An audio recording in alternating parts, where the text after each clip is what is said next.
आज कर्मा कर्मा भने के हो मैले बुझेँ केटा आज अस्ति प्र्याङ्क कल गरेर लाग्यो नि डेन्जर लाग्यो नि आज कुरा के हो भन्दाखेरि हिजो हामीले गऱ्यौँ प्र्याङ्क कल गऱ्यौँ दुनियाँलाई सराप्यौँ दुनियाँले हामीलाई सराप्यो अरूको सपना देखाएर सपना तोड्यौँ हामीले तोडेपछि के भयो कर्मा लाग्यो नराम्रो गाँड भयो बिहानदेखि नै दिन अलिक बिचोक जाँदै थियो क्या बिहान टक्क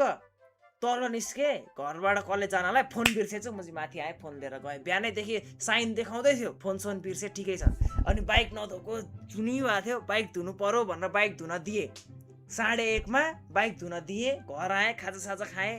त्यो भिडियो सिडियो एडिट गरेँ अलिअलि अनि त्यस पछाडि बज्यो 3 जस मेरो घरबाट 50 सेकेन्ड बाइकमा 50 सेकेन्ड लाग्दैन 30 सेकेन्डमा ग्यारेज छ होइन ग्यारेज मतलब त्यो गाडी बनाउनेवाला क्या बाइक बनाउने त्यहाँ धुन दिएको थिएँ धुन दिएँ अनि धुन लिन जाँदाखेरि यो कट्टुको गोजी छैन अनि यो गोजी नभएको गोजी रे के अरे चेन छैन कट्टुको चेन नभएको गोजीमा फोन हालेर हिँडेँ चेन नभएको गोजीमा अनि त्यस पछाडि गएँ बाइक लिएर आएँ आउँदै बाटोमा टङडङ गरेर आवाज आयो क्या केहीले भुइँमा छोयो मलाई थाहा छ है केहीले भुइँमा छोयो भनेर मलाई थाहा छ स्ट्यान्ड लाउन बिर्सेछु होला भनेर यस्तो तल हेरेको फोन छैन फोन लाम अहिले फोन छैन पहिले भने यस्तो तल हेरेको केही छैन ल स्ट्यान्ड लाउन बिर्से होला भन्ठाने गएँ घर आएर यसो बाइक राखेको गोजी छाम्छु मुजी फोन छैन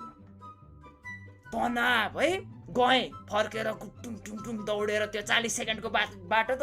टुङ दौडे फोन देखिँदैन चिन्ने तनाव होइन अनि त्यस पछाडि घर आएँ त्यो यो वेबक्यामवाला फोन छ नि यो फोनमा ऊ हेरेँ यो फोनमा के हेरेँ यो फोनमा फाइन्ड माई लोकेसनमा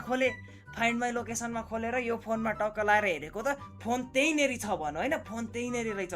होइन मुजी फोन त त्यहीँ छ कोहीले पक्कै समातेको हो भनेर पसला सोध्दै गएँ देख्नु भएको छ त्यहाँ कोहीले फोन उठाएको देख्नु भएको छ भनेर यसो सोधेँ कोहीको फोनबाट फोन पनि हानेको रिङ जान्छ फेरि फोनमा रिङ जान्छ मुजीले उठाउँदैन फोनमा रिङ पुरै गइरहेछ उठाउन चाहिँ उठाउँदैन होइन तनावमा थिएँ अनि यसो हेरेको त्यहाँ के फ्यान्सी स्यान्सी भन्ने के लुगा पसल छ यसो सिसिटिभी रहेछ सिसिटिभीमा हेऱ्यो म सिसिटिभी यता देखाइरहेछ म गएको यतापट्टि भाग्य हेर अब सिसिटिभीमा नि केही छैन सिसिटिभी गाड भयो सिसिटिभीले नि केही भएन अनि त्यस पछाडि त्यही पसलको दाइले मलाई भाइ आइफोन हो भने हराए पनि केही हुँदैन भेटिन्छ IMEI नम्बर चाहिँ हुनुपर्छ भनौँ अनि म त फेरि बुद्धिमानी म जस्तो बुद्धिमानी नेपालमा कोही छैन IMEI नम्बर अरूले त बट्टा खोज्छन् अब बट्टा छैन नि त मेरोमा के गर्ने भन्दाखेरि यो फोनमा iCloud कनेक्ट भएको फोनमा IMEI नम्बर हेर्न मिल्छ क्या अनि IMEI नम्बर हेरेँ गएँ बाइकमा मर्नु बटारेर 4 बाट गएँ त्यो IMEI नम्बर लिएर ट्राफिक पुलिसलाई सोधेँ सर यस्तो भयो कहाँ जाने भनेको बनेपाको त्यो प्रहरी कार्यालय जाऊ भाइ भनेर पठायो त्यहाँ गएको त्यहाँबाट माछ धुलखेल जा अरे त्यहाँ 4 बाटको पुलिसलाई किन थाहा थिएन म कहाँ जानुपर्ने भनेर त्यही नि सहयोग गरे हो एप्रिसिएट थ्याङ्क यू होइन पहिला गएँ बनेपाकोमा गएँ त्यहाँ यस्तो भनेको भाइ धुलखेल जाऊ गुटुङ टुङ भनौँ अनि झुम बाइक बटार्दै 80 जो त्यहाँ होइन नि आम्मा 80मा त्यो हाइवे त खतरा बनाएको छ नि त पिचमा 80मा धुलखेल पुगेँ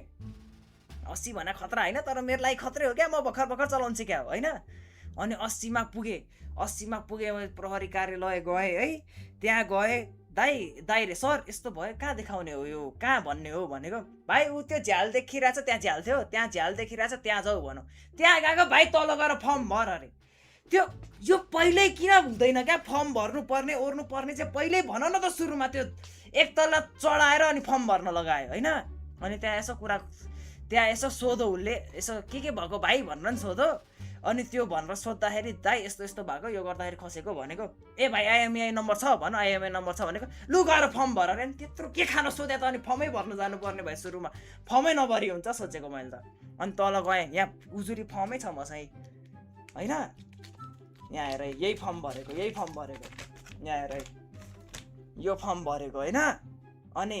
त्यो तल गएँ फर्म भरेँ यो फर्म भरेँ होइन अनि यसले के चाहिन्छ भन भन्दाखेरि यसले तिम्रो सिटिजनसिपको फोटोकपी चाहिन्छ भन अब सिटिजनसिप त मैले कहाँबाट ल्याउनु अनि भने त नेपालको सबसे इन्टेलिजेन्ट को म अनि मलाई याद आयो बाबाको फोनमा